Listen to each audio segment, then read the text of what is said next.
കോതമംഗലത്ത് TTC വിദ്യാർത്ഥിനിയുടെ ആത്മഹത്യയുമായി ബന്ധപ്പെട്ട് BJP നടത്തിയ പോലീസ് സ്റ്റേഷൻ മാർച്ച് സംഘർഷത്തിൽ കലാശിച്ചു. പോലീസ് ജലപീരങ്കി പ്രയോഗിച്ചു. ഏറെ നേരത്തെ ശ്രമത്തിന് ശേഷമാണ് സംഘർഷം ശമിപ്പിക്കാൻ പോലീസിന് കഴിഞ്ഞത്. സമരം PC ജോർജ് ഉദ്ഘാടനം ചെയ്തു. ബുധനാഴ്ച കേന്ദ്രമന്ത്രി ജോർജ് കുര്യൻ കോതമംഗലത്തെത്തുമെന്ന് നേതാക്കൾ പറഞ്ഞു.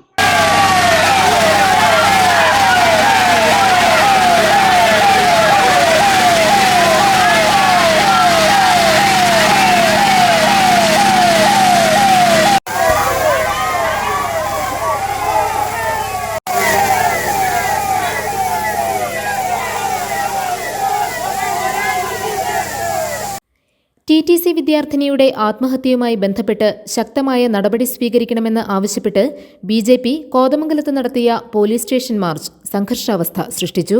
സമരക്കാർക്ക് നേരെ പോലീസ് ജലപീരങ്കി പ്രയോഗിച്ചു. സ്റ്റേഷൻ എത്തുന്നതിനു മുമ്പേ മാർച്ച് പോലീസ് ബാരിക്കേഡ് വച്ച് തടഞ്ഞിരുന്നു. ബാരിക്കേഡ് മറികടക്കാനുള്ള ശ്രമമാണ് ജലപീരങ്കി പ്രയോഗത്തിൽ കലാശിച്ചത്.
ഏതാനും മിനിറ്റ് നീണ്ടുനിന്ന ജലപീരങ്കി പ്രയോഗത്തിനു ശേഷം സമരക്കാർ ശാന്തരായി. തുടർന്ന് റോഡിൽ കുത്തിയിരുന്ന് ധർണ ആരംഭിച്ചു. സമരം BJP ദേശീയ നിർവാഹക സമിതി അംഗം PC ജോർജ് ഉദ്ഘാടനം ചെയ്തു. വളരെ ശക്തമായി നിൽക്കുന്ന സിമി എന്ന് പറയുന്ന വർഗീയ സംഘടനയുടെ ക്യാമ്പ് നടക്കുന്ന പ്രദേശമാണ് ആലുവയിലെ പാനായിക്കുളം. അവിടെയാണ് പെൺകുട്ടിയെ കൊണ്ടുപോയി ഭീകരമായി മർദ്ദിച്ചത്. ആരൊക്കെയാണ് മർദ്ദിച്ചത്?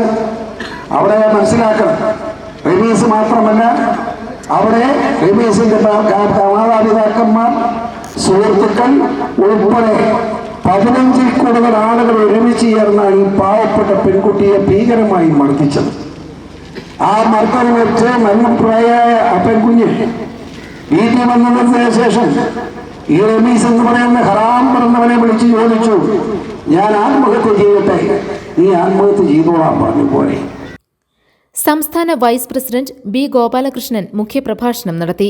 കേന്ദ്രമന്ത്രി ജോർജ് കുര്യൻ ഇന്ന് കോതമംഗലത്തെത്തുമെന്ന് അദ്ദേഹം പറഞ്ഞു. പ്രധാനമന്ത്രിയുടെ നിർദ്ദേശപ്രകാരമാണ് ജോർജ് കുര്യന്റെ സന്ദർശനം. PK Velayudhan, PP Sajeev, ET Natarajan, Suraj John, Sindhu Praveen തുടങ്ങിയവർ പ്രസംഗിച്ചു.